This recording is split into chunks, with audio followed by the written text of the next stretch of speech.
जय हिंद। स्वागत है आपका हमारे इस ई पाठशाला सेंटर्स यूट्यूब चैनल में। आज का हमारा टॉपिक है परसेंटेज। परसेंटेज का हमारा ये लगभग तीसरा या चौथा क्लास है। पुराना वीडियो आपने नहीं देखा है तो पहले देख लीजिएगा, उसमें कुछ बेसिक्स बताए गए हैं। बाकी आगे वीडियो में भी हम जैसे जैसे आवश्यकता पड़ेगा हम हमको बेसिक बताते चलते जाएंगे। ठीक है, तो समय व्यर्थ न करते हुए हम सीधे आज का क्वेश्चन पर चलते हैं। और उससे पहले, यदि आप ईडीओ की क्लास की तैयारी कर रहे हैं जो छत्तीसगढ़ एग्जाम की एक महत्वपूर्ण एग्जाम है, तो उसके लिए आप हमारा चैनल फॉलो कर सकते हैं। इसी यूट्यूब चैनल में सारे क्लास वीडियो के हिंदी, पंचायती राज, आजीविका, ग्रामीण और छत्तीसगढ़ सामान्य अध्ययन के जो भी टॉपिक्स हैं वो आपको पूरे उसमें कवर कराए जाएंगे। ठीक है, उसके कुछ सेक्शन पहले ही कवर कराए जा चुके हैं। जैसे छत्तीसगढ़ का जो क्वेश्चन है वो आपको पहले ही कराया जा चुका है, उसमें कुछ कुछ बचे हैं उसको हम आगे करते जाएंगे। इसी प्रकार के पंचायती राज हो गया, ये सब और हिंदी की वीडियो भी आने चालू हो गए। यदि आप उस एग्ज़ाम की तैयारी कर रहे हैं तो ज़रूर आप हमारा चैनल पर विजिट कर सकते हैं। यदि आपको वीडियो अच्छा लगेगा तभी आप और आगे कोशिश कीजिएगा। लेकिन मेरा वादा है कि ये जितना मैं पढ़ाया हूँ उससे बाहर आ भी सकता है, लेकिन 90% वहीं से ही आएगा ना। या फिर ऐसा कवर किया हूँ कि 90% आने की चांसेस पूर्ण रूप से बनी रहेगी। ठीक है, तो आज का सेशन हम शुरू करते हैं। कहा गया है कि एक व्यक्ति का वेतन पहले 20% बढ़ा दिया गया, फिर 20% घटा दिया गया, तो उसके वेतन में कितने प्रतिशत का परिवर्तन हुआ। ठीक है, तो सबसे पहले हम देखेंगे इसको, हम एक ट्रिक्स के माध्यम से देखेंगे। ट्रिक क्या कहता है? ट्रिक एक लिमिटेड है, कोई भी ट्रिक होता है उसका एक लिमिटेशन होता है और प्रोसेस का कोई लिमिटेशन नहीं होता। जैसे ट्रिक्स का रहता है कि ट्रिक देखिएगा, ये ट्रिक है कि यदि सेम है वैल्यू, है ना, जैसे यहाँ पे 20% बढ़ा और 20% घटा, यदि एक ही वैल्यू बढ़ या घट रहा है तब की स्थिति में आ जाएगा आपका आर स्क्वायर बटा 100। ठीक है, आर स्क्वायर बटा 100। और इसमें हमेशा कमी होती है, माइनस देखा जाता है, डिक्रीज देखा जाता है, इंक्रीज कभी भी नहीं होता है। तो क्या कहेंगे, हमारे पास आर की वैल्यू दे दी गई है 20, इसको हम रेट बोलेंगे या जो भी बोलिए। 20 हमको दे दिया है, 20 का आप स्क्वायर कर दीजिए और नीचे 100। तो ये 20 बटा 2 दूनी 4, 4% की कमी देखी जाएगी। हाँ, इसकी वैल्यू हमेशा माइनस में है, कमी देखी जाएगा। अब हम इसको प्रोसेस में करके बताते हैं कि प्रोसेस को कैसे बनाते हैं। 20% की फ्रैक्शन वैल्यू क्या हो जाएगा? 1/5। ठीक है, 1/5, तो ये एक बार बढ़ रहा है और एक बार कम हो रहा है। ठीक है, सबसे पहले यहाँ देखिए, पहले लिखते हैं और बाद लिखते हैं या फिर अब लिखते हैं। तो पहले क्या था? 5 था, पहले बढ़ जाएगा तो 5 से 6 हो जाएगा। सेकंड टाइम में कम हो गया 20%, तो पहले 5 था अब कम हो गया। ठीक है, ये पहले बढ़ा उसके बाद कम हुआ, ये हो जाएगा 25, ये हो जाएगा 6 × 4 = 24। अंतर कितना आया? 1 का आया। किस पर आया? 25 पर आया। ठीक है, 25 पर आया और ये। अब आपको पता कैसे चलेगा कि ये डिक्रीज है इंक्रीज है?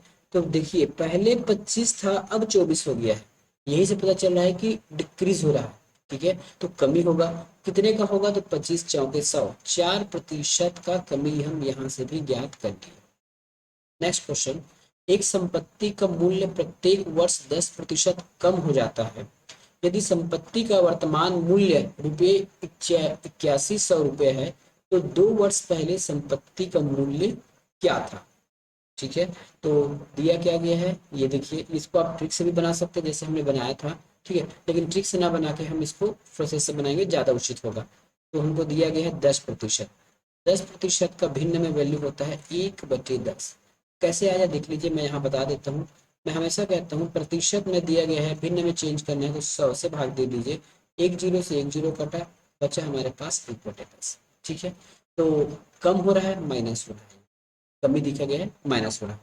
अब देखते हैं ये 2 साल लगातार माइनस हो रहा है, तो क्या होगा? देखिए, दो दो साल लगातार माइनस करेंगे तो पहले और अब, या फिर फर्स्ट ईयर या सेकंड ईयर ऐसा कर सकते हैं। सबसे पहले 10 था, वो हो गया माइनस, ये पहले साल का है ना, ये फर्स्ट ईयर का है।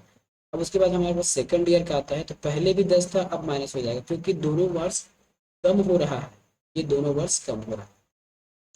ये गुना करेंगे तो 100 आ जाएगा, 9 × 81 आ जाएगा। अब हमको कुछ वैल्यू दिया गया है। ठीक है, 2 वर्ष क्यों लिए? क्योंकि यहाँ 2 वर्ष लिए है, 2 बार इसलिए लिए। ठीक है, अब कहा गया है कि संपत्ति का वर्तमान मूल्य पहले और अब का मतलब होता है वर्तमान। तो इस 8100 को हम इस 81 के बराबर रखेंगे। तो यदि काटे तो कितना बचेगा रेशियो में, तो ये हो जाएगा हमारे पास 100। ठीक है, 100 रेशियो में एक का वैल्यू 100 है, तो 100 का वैल्यू कितना हो जाएगा, 100 का हम गुना कर दीजिए, तो 100 गुना 100 बराबर हो जाएगा हमारे पास 10,000। ये 10,000, ये मेरा फाइनल आंसर। ठीक है, नेक्स्ट प्रश्न है, चीनी के मूल्यों में 20% की वृद्धि हो जाती है, तो चीनी की खपत को कितना प्रतिशत कम करना होगा ताकि चीनी पर खर्च अपरिवर्तित रहे। कहने का मूल्य ये है कि यदि हम देखिए पहले हम 20% देख ही लेते हैं कि 20% का वैल्यू होता है 1/5। क्या हुआ है, वृद्धि हुआ है, वृद्धि है तो प्लस हो जाएगा, तो ये हो जाएगा 6/5। पहले चीनी का मूल्य था 5 रुपया, अब हो गया है 6 रुपये। ठीक है, यही कहना है इनका, पहले 5 रुपया था, अब 6 रुपये है। लेकिन देखिए पहले यदि 1 रुपया किलो था चीनी का, तो हम 5 रुपये में 5 किलो खरीद सकते थे। लेकिन अब क्या हुआ है, एक उसका जो दाम है बढ़ गया है, 6 रुपये हो गया है। ठीक है, टोटल। तो पहले आप 5 रुपये में 5 किलो खरीदते थे, लेकिन अब आप 5 रुपये में पूरे पाँच, क्योंकि अब रेट बढ़ चुका है इसलिए हम 5 किलो नहीं खरीद सकते। तो हमको कितना कमी करना होगा, बस यही कहा गया है कि हमको कितना कमी करना होगा कि हमारा आंसर आ जाए। तो हमें कितना कमी करना होगा, देखिए कितना कमी करना होगा, तो पहले और बाद में। पहले कितना था रेट, पहले था 5 रुपया, 1 रुपया बढ़ गया है, ये हो जाएगा 6 रुपया। ठीक है, कहा गया है कि खर्च अपरिवर्तित रहे, तो क्या कम करना है, चीनी के मूल्य में भी वृद्धि हो जाने के बाद चीनी की खपत को कितना प्रतिशत कम किया जाए, खपत को कम करना। अब अंतर देखिए, ये हमारा अंतर अंतर आ गया एक। ठीक है, अब यहाँ पे मेनली क्वेश्चन उठ के आता है कि एक का अंतर आ गया, लेकिन हमको अगर कम करना है, रिवर्स जाना है, तब हम इस, क्योंकि बढ़ा वैल्यू हमारा 6 है, इसी 6 पे हमको एक रेशियो कम करना है। क्या कहा मैंने, इसी बढ़े वैल्यू पर एक रेशियो हमको कम करना है। क्वेश्चन ध्यान से पढ़े तो समझ आ जाएगा कि चीनी के मूल्य में 20% की वृद्धि हो जाती है, तो चीनी की खपत को कितना प्रतिशत कम करना होगा, तो जो बढ़ा वैल्यू है उस पर ही कम करेंगे। तो अंतर था एक, कम करना है 6 में, प्रतिशत करेंगे तो ये 100 से गुना करेंगे, तो इसका आंसर आ जाएगा 16 ये आ गया 16/2/3। वैसे भी 16 सही 2/3 का फ्रैक्शन वैल्यू 1/6 ही होता है, तो ये हमारा आंसर हो गया। ठीक है, हमने क्या किया, ये रिवर्स ले लिया, इसको बढ़े में हमने कम किया है, क्योंकि हमको अपना खर्च बढ़ाना नहीं है, उतने ही खर्च में हमको कम सामान चाहिए, लेकिन हमारा जो पैसा है वो नहीं बढ़ना चाहिए। भले ही थोड़ा सा चीनी कम खाएंगे, लेकिन 5 रुपए का ही चीनी लेके आएंगे। इस क्वेश्चन का यही अर्थ है। पेट्रोल के भाव में सेम क्वेश्चन है ना, पेट्रोल के भाव में 14 सही 2/7% की वृद्धि हो जाती है, और उसके कारण विद्यार्थी को अपनी खपत में कितना प्रतिशत कम कर देना चाहिए जिससे उसका खर्च में कोई परिवर्तन ना हो। रेट भले ही बढ़ गया तो अपने खपत में कम कर लीजिए, यदि कोई चीज़ महंगा हो जाता तो हम उसको खाना छोड़ देते हैं, बस वही है इसमें। तो इसमें लिखा गया है 14/2/7%। रेशियो में इसको बदल देंगे तो ये हो जाएगा 1/7। कैसे होता है आप इसको 100 से भाग करके देख लीजिएगा। ठीक है, मैं पहले ही बता चुका हूँ कि ये होता कैसे। तो 1/7, तो ये हम देख लेंगे पहले और अब, वर्तमान, ओल्ड और वर्तमान। तो पहले 7 रुपया था, वृद्धि हुआ है, क्या वृद्धि होगा तो प्लस हो जाएगा, तो 7 में 1 जोड़ेंगे तो हो जाएगा ये 8। इसी को जोड़ा गया है ना, याद रखिएगा, इसी को जोड़ा गया है 8। अब क्या कहा गया, खर्च अपरिवर्तित रहना है, तो देखिए कितना बढ़ा है, 1 रुपये बढ़ा है, किस पर बढ़ा है, 8 रुपये पर। तो हमको 8 के हिसाब से 1% कम करना होगा, ये हो जाएगा 1/8/7। ठीक है, ये हमारा आंसर आ गया, कितना हो गया ये, 12.5%। तो 12.5% हमको इस 12.5% और क्या लिख सकते हैं, तो 25/2 लिख सकते हैं, तो ये हमारा आंसर। मतलब हमको कितना प्रतिशत कम खर्च करना होगा, तब हम पुराने वैल्यू जितना हमारा पैसा में हम पहले खर्च करते थे उतने ही पैसे में अभी भी जीवित रह सकते हैं, कवि का ये तात्पर्य है। नेक्स्ट क्वेश्चन है, दो संख्याएं एक तीसरी संख्या की तुलना में 30% और 60% कम है, दूसरी संख्या को पहली संख्या के बराबर करने में कितना बढ़ाना होगा, ना उसको हमको इंक्रीज करना। ठीक है, सबसे पहले हम 3 संख्या बना लेते हैं, ये 2, ये ये 2 और ये 3। तीसरी संख्या के बारे में कोई चर्चा नहीं है, तो हम तीसरी संख्या को मान लेते हैं 100। ठीक है, 100। अब पहली संख्या की तुलना में 30% कम है, पहली संख्या तीसरी की तुलना में 30% कम है, तो ये हो जाएगा 70, और ये हो जाएगा 60 कम है, तो ये हो जाएगा 40। ठीक है, क्वेश्चन में कहा गया, ये सब प्रतिशत में है ना, मैं प्रतिशत लगाता नहीं हूँ बहुत जनरली, क्योंकि प्रतिशत पढ़ रहे हैं इसलिए। कहा गया है कि दूसरी संख्या को पहली संख्या के बराबर लाने में कितने प्रतिशत बढ़ाना होगा। ये दूसरी संख्या है, इसको 70% करना है, तो हमें कितना बढ़ाना होगा। पहले तो अंतर देख लीजिए, अंतर कितना है, 30 का है। ठीक है, अंतर 30% का है, तो कितना बढ़ाना है, देखिए 70 के सापेक्ष नहीं बढ़ाना है, दूसरी संख्या अपने आप का कितना प्रतिशत बढ़ाए, देखिए लिखा हुआ, देखिए दूसरी संख्या को पहली संख्या के बराबर करने के लिए कितना प्रतिशत बढ़ना होगा, है? तो अपना कितना प्रतिशत उसको बढ़ाना है, अपने के सापेक्ष उसको कितना प्रतिशत बढ़ाना है, बस यही पूछा गया है। ये शायद हमने थोड़ा सा उल्टा कर दिया इसको, ये ऊपर नीचे, ये देखिए, तो ये हो गया हमारा 30 बढ़ाना है, किसके सापेक्ष, 40 के सापेक्ष, और ये 100% के लिए 100 लगा लीजिए, ये काटेंगे तो आपका आंसर मिल जाएगा 75%। ठीक है, यदि आप 40 का 75% बढ़ाओगे तब कहीं जाके 70 रुपया आपको मिलेगा। करके देखेगा एक बार। चलिए इसका हम उदाहरण करके इसी को हम प्रूफ करके देखते हैं। तो 40 का 75% कितना होता है, तो 40 का, और ये 40 है, और इसका 75%, 75% हो गया, तो ये कितना हो गया हमारा, 25 तिया 75, 25 चौके 100, 4 दहम 40। ठीक है, ये हो गया हमारा 30। ठीक है, 30, ये कितना हो गया, 40 का 75%। अब इसके मूल वैल्यू को इसमें जोड़ देते हैं, तो ये हो जाएगा 70। मतलब हमने जो निकाला है वह सही निकाला है। यदि 40 अपने आप का 75% बढ़ा ले तो वो पहले संख्या के बराबर हो जाएगा। यदि एक आयत की लंबाई, अब देखिए आपको क्वेश्चन थोड़ा सा चेंज हो गया है ना, ये लगभग आपके मेंसुरेशन वाला चैप्टर से आया है। कहा गया है यदि एक आयत की लंबाई 20% कमी कर दी जाए, चौड़ाई में 40% बढ़ा दी जाए, तो आयत के क्षेत्रफल में कितने प्रतिशत की कमी होगी। आयत क्या होता है, ये देखिए, ये कुछ इस प्रकार एक आयत होता है, इसकी लंबाई और एक वृत्त होता है। ठीक है, वृत्त और लंबाई होता है। आयत का क्षेत्रफल का सूत्र होता है वृत्त इंटू हाइट, वृत्त इंटू हाइट इसका क्षेत्रफल का, क्षेत्रफल बोले या फिर इसको एरिया बोले, इसका ये सूत्र होता है। सबसे पहले 20% कहा गया है, तो 20% का फ्रैक्शन वैल्यू 1/5 होता है, इसमें कमी करना है, ये हमने कमी कर दिया। सेकंड 40%, 40% को हम क्या लिख सकते हैं, तो 40% को लिखा जा सकता है 2/5। इसमें क्या करना है, इसको भी कमी करना है, तो इसको भी कमी करना है। ठीक है, सबसे पहले हम लिख लेते हैं पहले, है ना, और अब 20% में देखा जाए तो पहले हम क्या कर रहे थे, हमारे पास पहले 5 था, कमी करना है तो ये हो जाएगा 4। ठीक है, 5 था। उसी प्रकार वृत्त हमारा कितना था, 5/2 था, पहले 5 था, अब 5 में 2 कम करेंगे तो ये हो जाएगा 3। अब इसको गुना कर लीजिए, ये हो जाएगा 25, और ये हो जाएगा 4 तिया 12।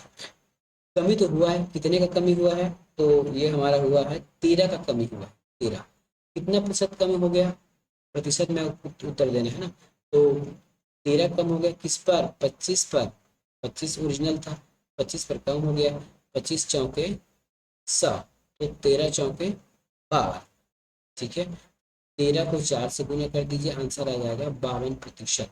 तो 52% जो है उस आयत के क्षेत्रफल में कमी देखने को मिलेगी। यदि एक वृत्त की त्रिज्या को 10% की कमी कर दी जाए, यदि एक वृत्त की त्रिज्या में 10% की कमी कर दी जाए तो वृत्त का क्षेत्रफल में क्या प्रतिशत होगा। ये वृत्त ले लिए, क्षेत्रफल निकालने के हमको लिखता है पाई आर स्क्वायर। पाई को हमको हटा देना है क्योंकि एक कॉमन फैक्टर है, इसका वैल्यू परफेक्ट होता है, इसमें कोई चेंजेस नहीं होता, ये हमारा कॉमन बोल सकते हैं, या फिर ये कोई एक फिक्स वैल्यू है, हमारा डिपेंड करता है आर पर। ठीक है, आर पर करता है। तो 10% कमी करना है, तो 10% का मतलब होता है 1/10 कमी करना है ना, इसमें 10% कमी करना है, तो सबसे पहले आर लेंगे, पहले 10 था अब 9 हो जाएगा, फिर एक बार आर लेंगे, क्यों, क्योंकि स्क्वायर में, चाहे तो हम सीधे इसको स्क्वायर भी कर सकते थे। ठीक है, इसको हम सीधा स्क्वायर भी कर सकते थे, मतलब एक ही होता, तो ये हो जाएगा 100, ये हो जाएगा 981, 981। कितने का अंतर आया? 19 का अंतर आया। इस पर 100 पर, है ना, 100 पर, ये 100 है मेन वैल्यू, तो 100 बटा प्रतिशत मिलाने के लिए हम 100 से गुना करेंगे तो पूरा कट जाएगा, तो बचेगा हमारे पास 19%। तो क्षेत्रफल में कितने प्रतिशत की कमी देखी गई? 19% की कमी देखी गई। कमी कैसे पता चलेगा? पहले 100 था, अब 81 हो गया, मतलब 100 से 81 होना मतलब कम होना, तो कमी देखी जाएगी। ऐसा है।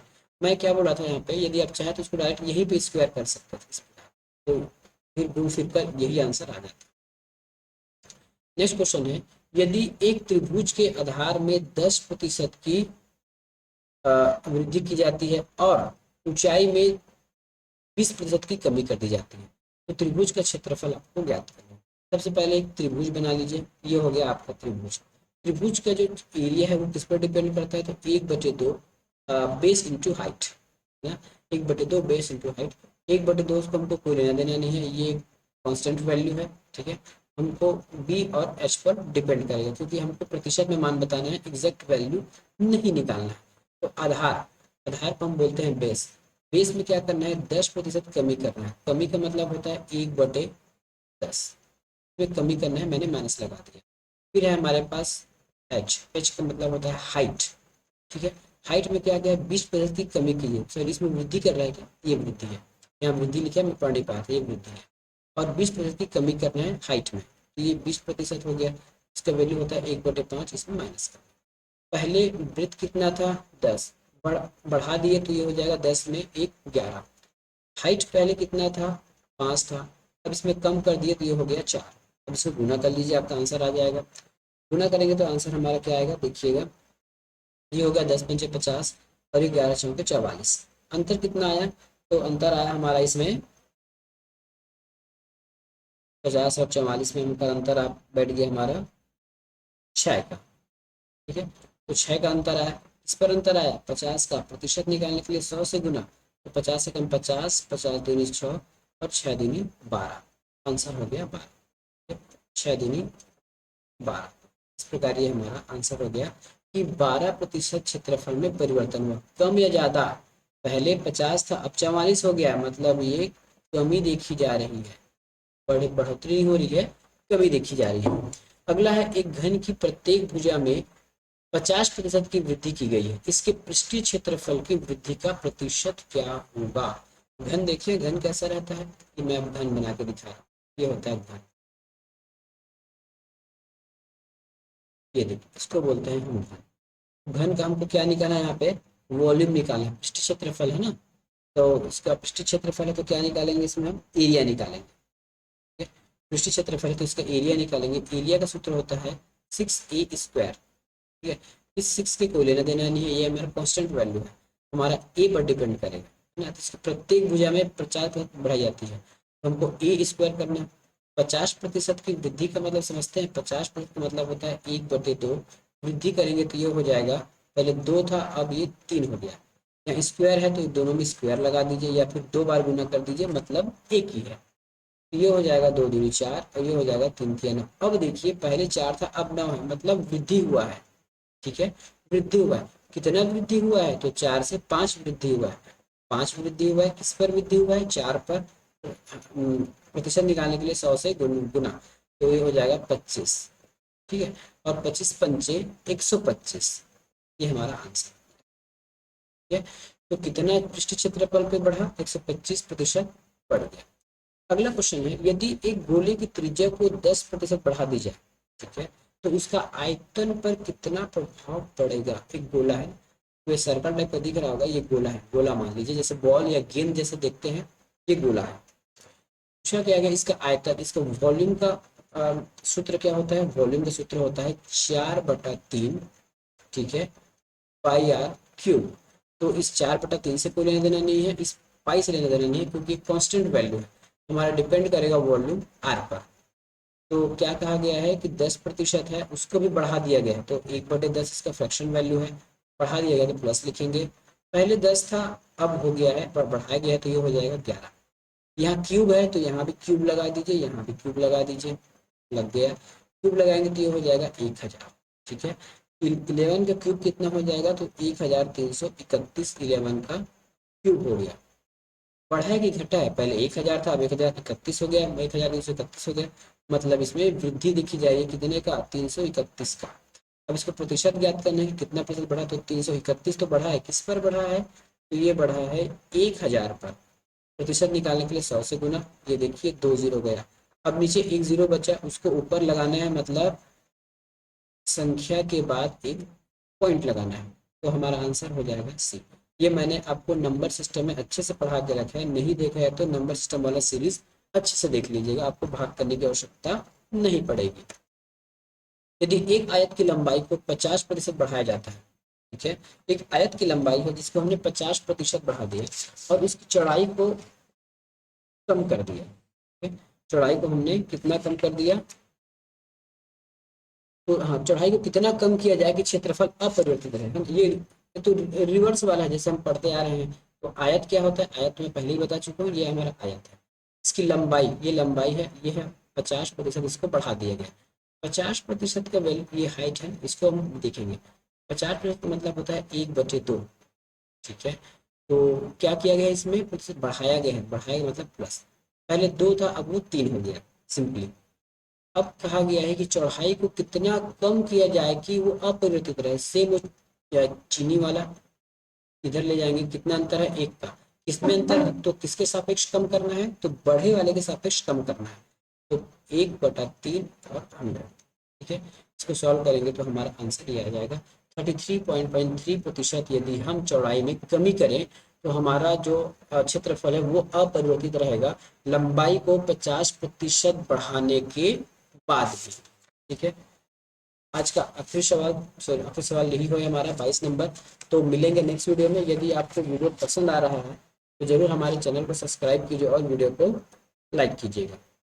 इसके बाद देखेंगे, यदि हमने लगभग 40 क्वेश्चन कर लिया है परसेंटेज का, 20-30 क्वेश्चन और लेके आएंगे। उसके बाद हम नेक्स्ट चैप्टर चलेंगे जिसका नाम है मिक्सचर एंड एलिगेशन, मिश्रण पढ़ेंगे। इसके बाद मिश्रण के बाद पढ़ेंगे प्रॉफिट और लॉस।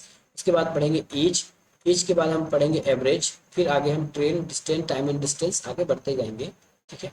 तो यदि आपको चैनल पसंद आ रहा है, चैनल का हमारा कंटेंट पसंद आ रहा है, तो जरूर चैनल को सब्सक्राइब कीजिए, वीडियो को लाइक कीजिए और बेल आइकन दबाना मत भूलिएगा, जिससे जब भी कोई नया वीडियो अपलोड होगा तो आपको इसकी नोटिफिकेशन चली जाए, ठीक है। Bye bye, have a nice day.